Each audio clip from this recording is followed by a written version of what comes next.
地的地图竟然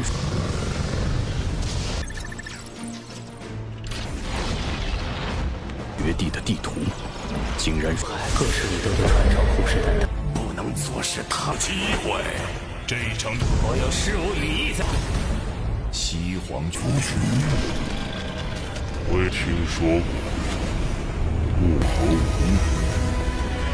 这个时刻，机会，一起战斗！皆去死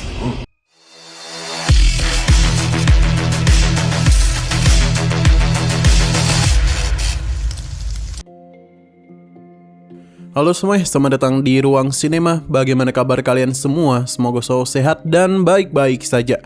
Pada hari ini kita akan kembali melanjutkan spoiler Penakhluk Bintang berdasarkan cerita novelnya. Tanpa berlama-lama, langsung saja kita mulai alur ceritanya. Di dalam koridor hidup dan mati, Lo Fong masih menunggu di luar sambil merasakan gelombang energi dari dalam. Tak lama kemudian, energi itu tiba-tiba berhenti. Duandong pun memastikan bahwa dari 5 makhluk yang sebelumnya memasuki koridor, hanya 3 yang masih bertahan. 2 lainnya telah dimusnahkan. Lo Fong langsung menyadari betapa berbahayanya ujian tersebut. Para peserta yang masuk bukanlah makhluk biasa, tetapi 2 diantaranya tetap meninggoy dalam waktu singkat. Di luar Board of Mausoleum, Master Raksasa Batu juga menerima kabar tentang kematian Master Li Jiu.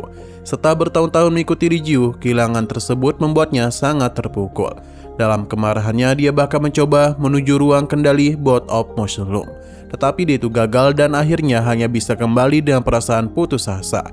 Sementara itu, Duandong membuka pintu koridor dan memerintahkan Lo Fong untuk masuk. Ia pun melangkah sendirian ke dalam koridor. Begitu dia masuk, pintu langsung tertutup di belakangnya. Setelah bergerak cukup jauh, dia menemukan sosok besar tergeletak di tengah jalan. Makhluk itu memiliki tubuh lebih dari 100 km, rambut menyerupai surai singa, serta armor hitam yang menutupi sebagian tubuhnya. Ketika Lo Fong mendekat, makhluk itu tiba-tiba bangkit dan membuka mata merahnya. Itulah Kuleo. Duandong menjelaskan bahwa Lo Fong harus menghadapi monster tersebut secara langsung dan tidak boleh menggunakan harta sejati tipe istana untuk bersembunyi. Senjata dan harta lainnya masihlah diperbolehkan. Pertarungan pun dimulai. Lo Fong langsung mengerahkan kekuatan penuhnya. Dalam kondisi hati Dewa Binatang, lengan kanannya berubah menjadi 5 bilah pedang emas yang kemudian menghantam kepala Kuleo dengan kekuatan dahsyat. Serangan itu membuat Kuleo terpental dan menghantam lantai koridor. Lo Fong justru terkejut. Kuleo ternyata jauh lebih lemah dari perkiraannya. Tanpa membuang waktu, Lo Fong terus menyerang.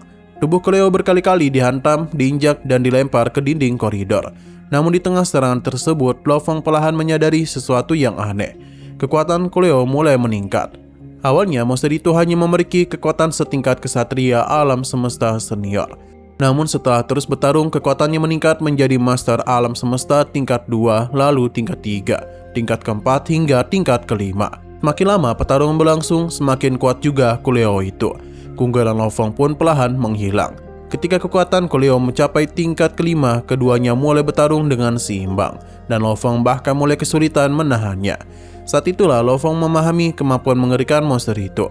Kuleo tidak membutuhkan teknik rahasia yang rumit. Tubuhnya sendiri terus berkembang selama pertarungan, membuat kekuatannya melonjak tanpa henti. Jika pertumbuhan itu terus berlanjut, kekuatannya akan segera menembus tingkat ke-6 dan bahkan mencapai tingkat master tertinggi alam semesta. Pertarungan yang awalnya terlihat mudah bagi Lo Fong kini berubah menjadi ancaman yang mematikan. Lo Fong segera menyadari bahwa kekuatan Kuleo terus meningkat dengan sangat cepat. Awalnya dia itu masih mampu mengimbanginya, tetapi kekuatan monster itu segera mendekati tingkat ke-6. Sementara Lo Fong hanya mampu mencapai tingkat ke-4 dengan bantuan armor pemusnah iblis gila. Tubuh dewanya pun mulai terkuras akibat serangan bertubi-tubi. Untuk bertahan, Lo Fong menggunakan Si Wing, sayap perak itu pun menciptakan wilayah luas untuk memperlambat gerakan Kuleo dan memberikannya kesempatan untuk melakukan serangan balik. Dengan bantuan Golden Country dan teknik dewa pemusnahan, kekuatannya berhasil meningkat hingga mendekati tingkat kelima. Namun, Kuleo terus berkembang. Pengaruh Golden Country semakin melemah. Sementara setiap serangan Kuleo membuat Lo Fong terus terlempar. Bahkan dalam perlindungan Si Wing, dia mulai kesulitan bertahan. Lo Fong akhirnya menyadari bahwa kekuatan monster itu telah mendekati tingkat master tertinggi alam semesta. Dan yang paling mengerikan, semua kekuatan tersebut berasal dari tubuh fisiknya sendiri tanpa bantuan harta sejati. Dalam kondisi terdesak, Lo Fong sebenarnya masih memiliki menara bintang sebagai pelindung terakhir. Namun jika menggunakannya, dia akan dianggap gagal dalam ujian itu. Karena itulah dia memilih bertahan sampai akhir. Tepat ketika serangan Kuleo semakin ganas, monster itu tiba-tiba berhenti. Kuleo kemudian duduk dan menutup matanya. Saat itulah Lo Fong mengetahui bahwa dirinya telah berhasil melewati ujian. Setelah melanjutkan perjalanan, Lo Fong akhirnya bertemu dengan Master Serangga Rusa, Master Debu Bayangan, dan Master Spirit Saucer. Dari mereka, dia mengetahui bahwa Master Golden Square dan Master Liu Jiu telah meninggoy dalam ujian sebelumnya. Lo Fong juga menyadari bahwa Kuleo yang dihadapinya ternyata jauh lebih lemah dibandingkan yang mereka temui. Monster yang mereka lawan sejak awal sudah memiliki kekuatan lebih tinggi dan terus berkembang, hingga mencapai tingkat master tertinggi alam semesta. Master Liu Jiu bahkan tewas dalam satu kali serangan sebelum sempat menggunakan harta sejati tipe istananya. Sementara Master Golden Square juga terbunuh karena kerjasama mereka tidak cukup. Kini hanya 4 kandidat yang tersisa. Namun ujian tersebut ternyata baru sebagian kecil dari koridor hidup dan mati. Untuk mencapai warisan Duandong, mereka masih harus melewati perjalanan yang jauh lebih berbahaya. Sementara itu, Lo Fong menyadari bahwa kabar mengenai warisan Sungai Duandong telah sampai kepada umat manusia. Dia kemudian kembali ke alam semesta virtual dan menyampaikan seluruh pengalamannya kepada Hook X Creator dan Primal Chaos City Leader. Mulai dari kedatangannya di Boat of Mausoleum hingga pertarungannya melawan Kuleo. Setelah mengetahui bahaya yang dihadapi Lo Fong, keduanya tetap mendukungnya untuk mengejar warisan tersebut. Bagi umat manusia, kesempatan ini terlalu berharga untuk dilepaskan, karena warisan Sungai Duandong berasal dari peradaban kuno dan hanya akan memiliki satu pewaris. Lo Fong kemudian kembali ke Boat of Mausoleum untuk melanjutkan perjalanan. Di saat yang sama, kabar mengenai warisan tersebut terus menyebar ke seluruh laut semesta. Tanah Suci Bulan Ungu, Tanah Suci Kaisar Timur, Klan Mata Ilahi, dan berbagai kekuatan lainnya mulai mengerahkan pasukan menuju Boat of Mausoleum. Sementara kekuatan-kekuatan besar dari luar mulai bergerak, masih harus menghadapi ujian berikutnya di dalam koridor hidup dan mati. Keempatnya kini menjadi pesaing langsung. Masing-masing telah menerima dukungan dari kekuatan di belakang mereka dan menyadari bahwa kesempatan mendapatkan warisan itu mungkin menjadi titik balik terbesar dalam hidup mereka. Setelah perjalanan panjang, koridor perlahan melebar dan menjadi lebih terang. Ratusan hingga ribuan pilar batu mulai terlihat di kedua sisi. Di setiap pilar terdapat bayangan 3 dimensi yang dipenuhi pola dan riak misterius. Di sisi kiri terdapat 123 pilar dengan pola yang terlihat lengkap dan sempurna. Sedangkan di sisi kanan terdapat 10.080 pilar dengan pola yang tampak 3 lengkap. Ketika mencapai ujung koridor, keempatnya kembali bertemu dengan Duandong. Duandong kemudian menjelaskan bahwa pola-pola tersebut merupakan bagian dari sebuah metode pemahaman kuno bernama permainan Kaisar Badak. Permainan itu bukan sekedar hiburan. Dalam peradaban kuno, permainan Kaisar Badak digunakan untuk menguji sekaligus melatih tingkat pemahaman seseorang. Terdapat 10.081 permainan akhir dasar, dengan 10.080 diantaranya merupakan permainan yang harus dipecahkan. Sementara satu permainan terakhir menjadi kunci untuk menemukan solusi keseluruhan. Keempat kandidat harus lebih dahulu memahami 1, 2, 3 pola sempurna di sisi kiri. Setelah memahami aturan dasarnya, mereka harus mulai memecahkan pola-pola di sisi kanan. Ujian tersebut jauh lebih sulit daripada yang terlihat. Mereka harus terus memecahkan permainan hingga mencapai tingkat tertentu dalam batas waktu yang telah ditentukan. Jika gagal memenuhi persyaratan minimum, mereka akan langsung tersingkir. Namun ada hadiah yang jauh lebih besar bagi mereka yang mampu mencapai tingkat tertinggi. Jika seseorang berhasil memecahkan hingga 6.000 permainan, orang tersebut berpotensi memiliki pencapaian yang bahkan melampaui Duandong sendiri. Karena itu, permainan Kaisar Badak menjadi ujian yang menentukan masa depan mereka. Duandong kemudian menyiapkan 4 pilar kristal sebagai alat untuk memeriksa hasil pemahaman mereka. Setiap kali berhasil memecahkan sebuah permainan, mereka harus memasukkan hasilnya ke dalam pilar tersebut. Jika jawabannya benar, pilar itu akan memberikan reaksi. Jika salah, tidak akan terjadi apa-apa. Setelah memberitahukan seluruh aturan, Duandong menghilang dan meninggalkan mereka berempat untuk memulai ujian. Keempat makhluk agung itu langsung menyadari bahwa mereka sedang menghadapi kesempatan luar biasa. Jika mampu memahami permainan Kaisar Badak hingga tingkat yang sangat tinggi, mereka bukan hanya berpeluang mendapatkan warisan, tetapi juga mungkin memperoleh kesempatan untuk melampaui era reinkarnasi. Lo Feng juga memiliki keyakinan terhadap kemampuannya sendiri. Permainan Kaisar Badak menggunakan struktur 3 dimensi yang memiliki kemiripan dengan diagram ukiran rahasia yang selama ini dirinya pelajari. Selama bertahun-tahun, Lo Feng telah menghabiskan banyak waktu untuk memahami ukiran rahasia, sehingga dia itu memiliki dasar yang sangat kuat untuk menghadapi ujian tersebut. Keempat kandidat kemudian mulai berkonsentrasi penuh pada permainan Kaisar Badak. Sementara itu, tubuh Master Serangga Rusa di Tanah Suci Bulan Ungu segera meminta bantuan leluhur Bulan Ungu, karena ujian membutuhkan pemahaman dalam waktu yang terbatas. Dia membutuhkan lingkungan dan percepatan waktu tinggi.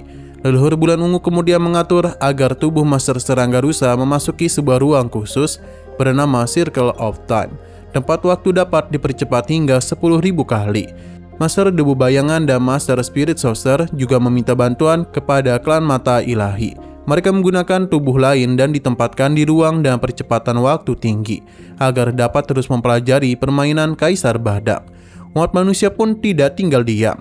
Setelah mengetahui kondisi Lo Feng, Primal Chaos City Leader segera mengambil tindakan.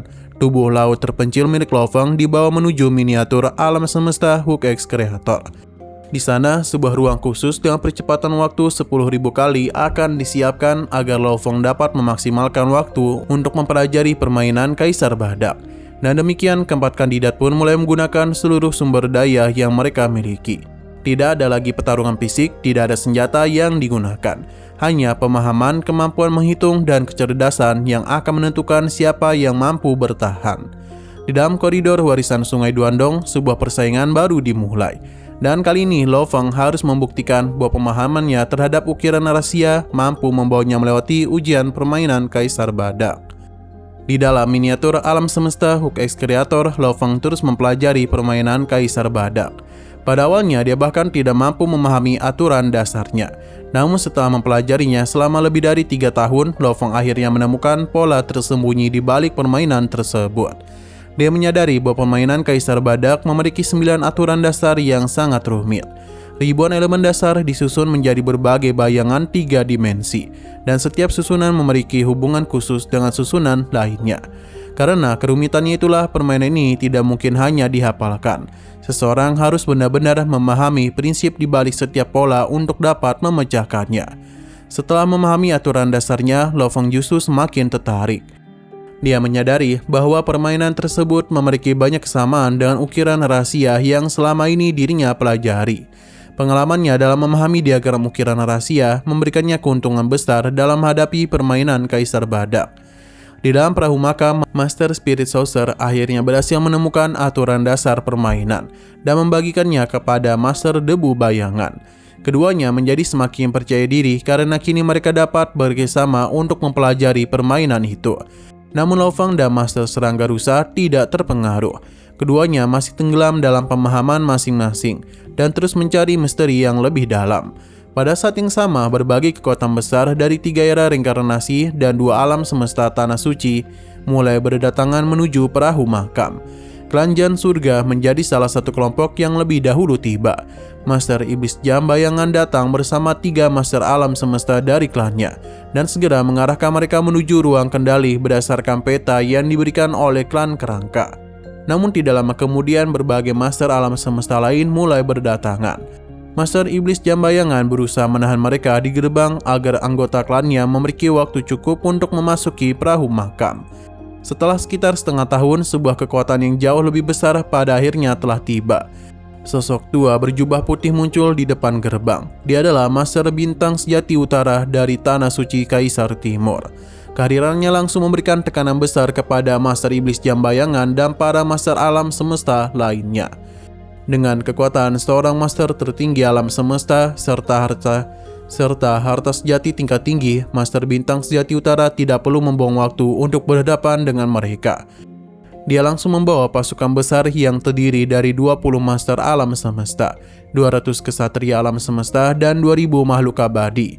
Atas perintahnya, seluruh pasukan segera memasuki perahu makam untuk memburu warisan Duandong. Setelah pasukannya masuk, Master Bintang Sejati Utara kemudian memblokir gerbang menggunakan harta sejati tipe istana miliknya. Dia bermaksud menahan kekuatan lain agar Tanah Suci Kaisar Timur memiliki kesempatan lebih besar untuk mendapatkan warisan tersebut. Dengan kedatangan Tanah Suci Kaisar Timur, persaingan di sekitar perahu makam berubah menjadi jauh lebih sengit. Sementara pasukan dari berbagai kekuatan terus berdatangan dari luar, Lo Feng dan 3 kandidat lainnya masih berjuang dalam ujian permainan Kaisar Badak. Di satu sisi, para kandidat berlomba memahami permainan dan meningkatkan pencapaian mereka. Di sisi lain, pasukan besar mulai memenuhi perahu makam. Perburuan warisan Sungai Duandong kini benar-benar memasuki tahap yang jauh lebih berbahaya lagi. Oke, sekian dulu pada video kali ini. Untuk video selanjutnya akan segera hadir. Jadi bagi kalian yang mengikuti series ini, langsung saja klik subscribe dan aktifkan loncengnya. Terima kasih sudah menonton video sampai habis. Jika kalian suka pada video ini, klik like dan share ke teman-teman kalian tentang channel ini. Dan ditunggu aja kelanjutannya. Oke, sampai jumpa di video selanjutnya.